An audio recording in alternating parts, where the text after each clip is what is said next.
pessoal, bom dia, boa tarde, boa noite, nobreza. Tudo bem com você? Vamos aqui à nossa segunda aula de Química Orgânica. Vamos tratar especificamente sobre questões do petróleo e preparar você, Garibel, você para o Enem e também para outros vestibulares e a prova da UNB do PAS e o vestibular tradicional.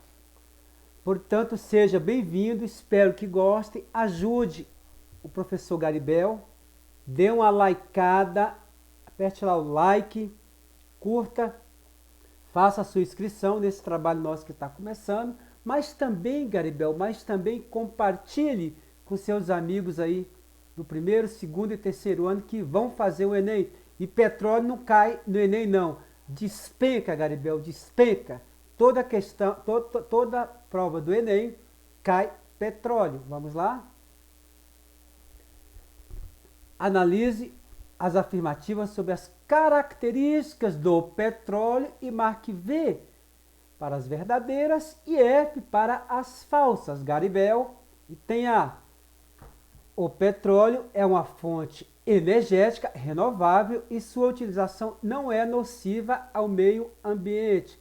Pessoal, o petróleo é uma fonte renovável? Pode isso, Arnaldo?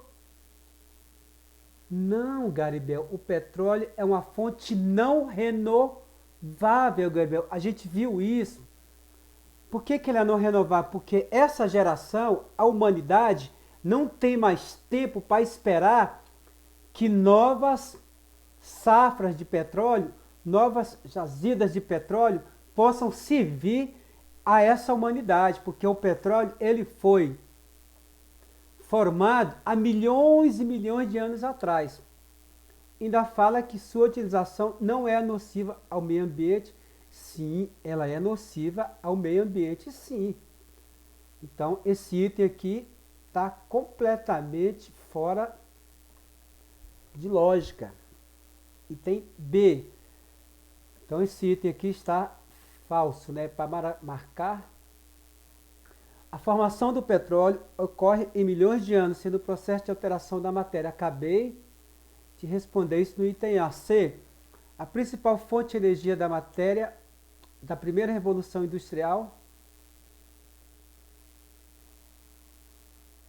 o petróleo foi a principal fonte de energia da primeira revolução industrial. Jamais. A primeira fonte, vocês lembram quem foi? Basta ver o filme lá, que você vai ver que eles usam o que? Carvão mineral. Portanto, não é o petróleo. Não precisa nem continuar. O petróleo teve seu uso reduzido nos séculos posteriores. Ora, se não era o carvão mineral, logo ele não teve seu uso reduzido. Entre as várias utilidades do petróleo estão a produção de combustíveis. Perfeito. Aliás, essa é uma das principais utilidades do petróleo, além de servir para 1001 utilidades. A sua TV tem petróleo, o seu sapato tem petróleo, esse copo aqui que eu estou bebendo água de plástico tem petróleo. Então esse aqui, além de produto como plástico aqui, ó. Sim, verdadeiro. E tem as maiores reservas petrolíferas conhecidas do petróleo estão nos países do Oriente Médio. Perfeito, mais de 60% das reservas de petróleo estão no Oriente Médio. Verdadeiro, Garibel.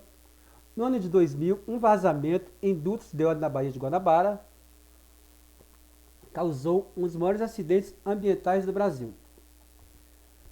Além de afetar a fauna e a flora, o acidente abalou o equilíbrio da cadeia alimentar e de toda a Bahia. O petróleo forma uma película na superfície da água, o que prejudica a troca gasosa da atmosfera com a água e desfavorece a realização das fotossíntese pelas águas, que estão na base da cadeia alimentar hídrica. Além disso, o derramamento de óleo contribui para o envenenamento das águas e, consequentemente, para a intoxicação da fauna e flora aquáticas, bem como conduziu à morte de diversas espécies de animais, entre outras formas de vida, afetando também a atividade pesqueira. A situação exposta no texto e suas implicações.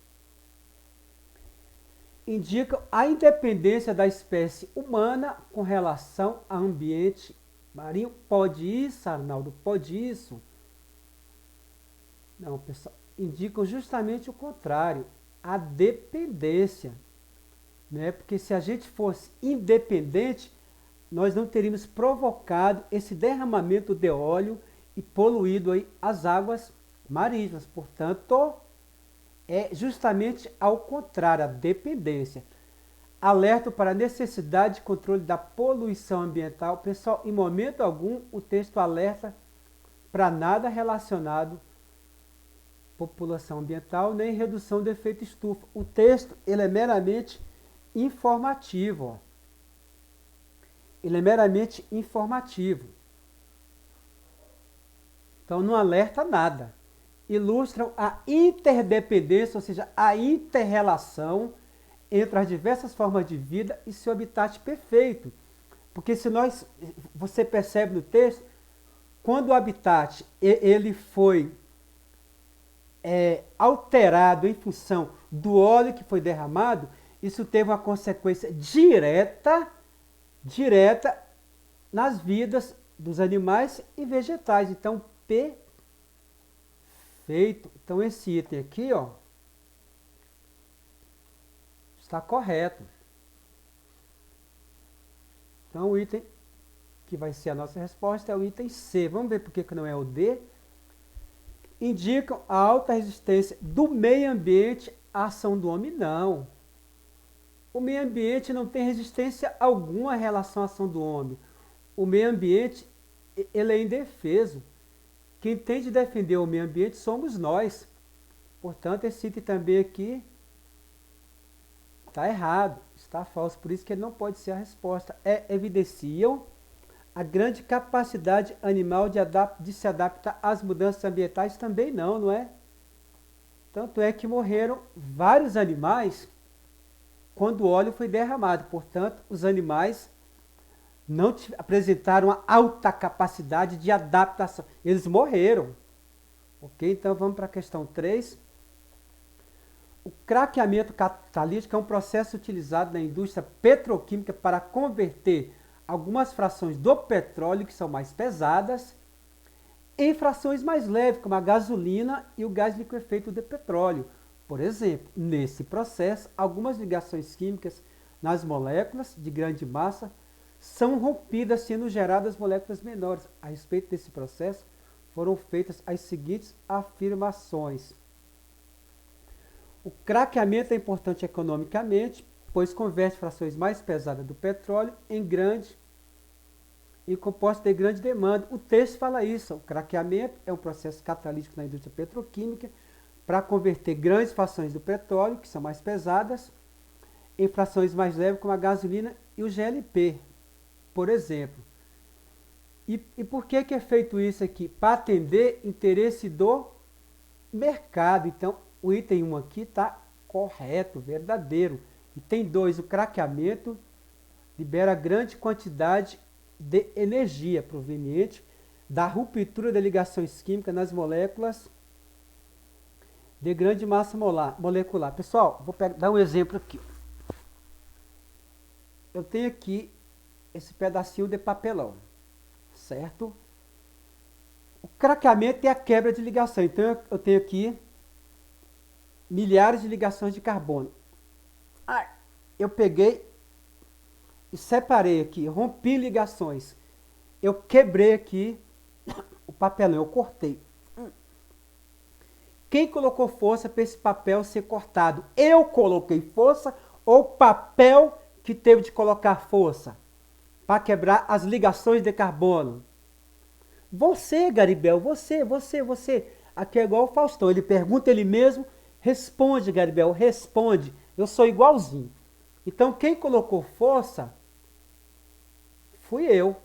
Então, o craqueamento, para ele acontecer, ele não libera energia, ele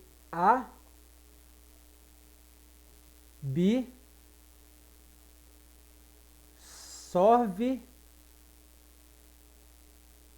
energia. Então, o craqueamento representa um processo que entra energia endotérmico. Então, o craqueamento não libera, ele absorve energia para romper as ligações químicas nas moléculas de grande massa molecular. Portanto, o item 2 aqui está errado, ele é falso. A presença de catalisador permite que as transformações químicas envolvidas no craqueamento ocorram mais rápido. Perfeito. Então aqui é o item 3, faltou aqui, não é? Perfeito. É justamente aqui a função do catalisador, é aumentar a velocidade da reação. Então o item 2 está certo. Então está correto o que se afirma em 1 e 3. Agora vamos mais uma questão para concluir. Há estudos que apontam razões econômicas e ambientais para que o gás natural possa vir a tornar-se, ao longo deste século, a principal fonte de energia em lugar do petróleo. Justifica essa previsão, entre outros motivos, porque o gás natural, além de muito abundante na natureza, é um combustível renovável. Pessoal, nós falamos isso inicialmente. Ele é oriundo do petróleo. Portanto, ele não é um combustível renovável. Então, o item A não pode. B, tem novas jazidas sendo exploradas. Perfeito. E é menos poluente que o petróleo. Perfeito, pessoal. O gás natural, ele libera menor quantidade de CO2 na atmosfera. Logo, ele é menos poluente. E outra questão, ele não libera substâncias denominadas tóxicas. Logo, ele é bem menos poluente, tá ok, do que outras substâncias derivadas do petróleo.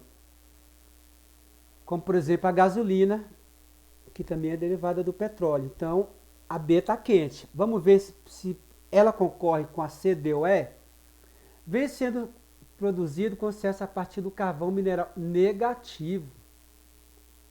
Negativo. Então, a C não pode. D. Pode ser renovado em escala de tempo inferior. Não, ele também é petróleo, Garibel. Ele também é petróleo. Então, pode isso, Arnaldo? Não, Garibel, não. Não produz CO2. Ora, ele produz CO2 sim. Porém, ele produz CO2 em menor quantidade que outros combustíveis, como por exemplo, a gasolina, o óleo diesel. Tá ok, pessoal? Então, resposta correta, letra D. Pessoal, então a gente fica por aqui. Quero desejar para vocês tudo de bom. Espero que tenha gostado. Dê uma like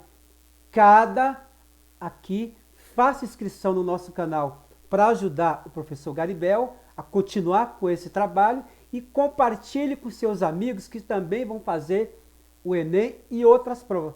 Fiquem com Deus, beijos e queijos, até breve, Garibel. Próxima aula a gente entra em classificações do carbono, bem como a gente vai entrar também em ligações sigma e pi e hibridação do carbono.